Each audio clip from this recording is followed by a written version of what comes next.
le Beluga XL. Un véritable monstre du ciel. Un avion unique en son genre. Une immense soute cargo qui peut transporter plus de 50 tonnes de matériel.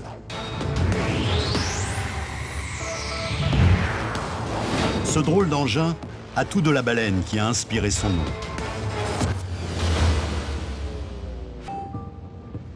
Le Beluga, c'est vraiment un projet européen, mais pas seulement. Il y a quasiment la moitié de la planète qui a participé, dont beaucoup en Europe, bien sûr. C'est ça qui a rendu le travail passionnant. Toutes ces différences culturelles, ces échanges en anglais et en français, ça aussi, ça a été un vrai défi.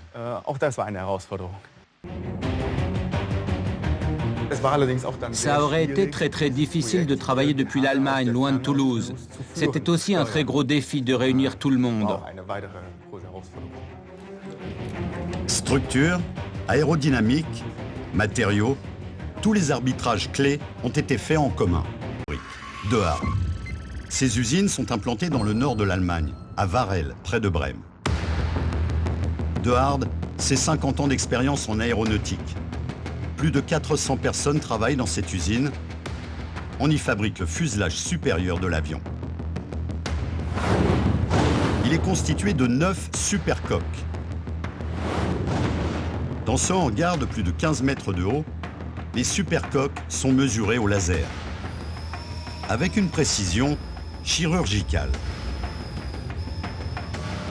L'enjeu est que ces pièces s'emboîtent parfaitement sur la base du Beluga XL fabriqué à Toulouse.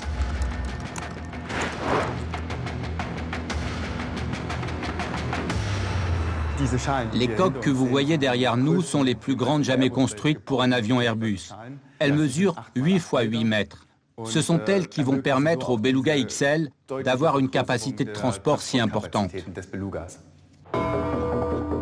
Ces pièces semi-circulaires sont des éléments clés du Beluga XL. Une fois assemblées, elles constituent le fuselage supérieur. Le défi, obtenir la courbure parfaite pour cette pièce qui est une des plus imposantes de l'avion.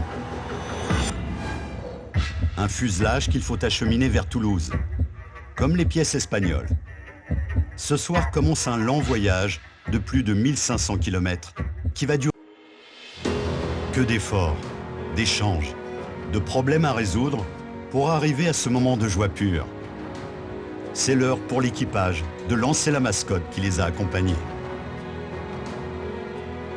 Participer à la construction d'un avion comme celui-ci, ça n'arrive pas souvent dans une carrière. On est évidemment très fiers de voir cet avion voler, fiers de savoir qu'on y a contribué. On y a mis tellement de nous-mêmes, d'efforts, d'énergie.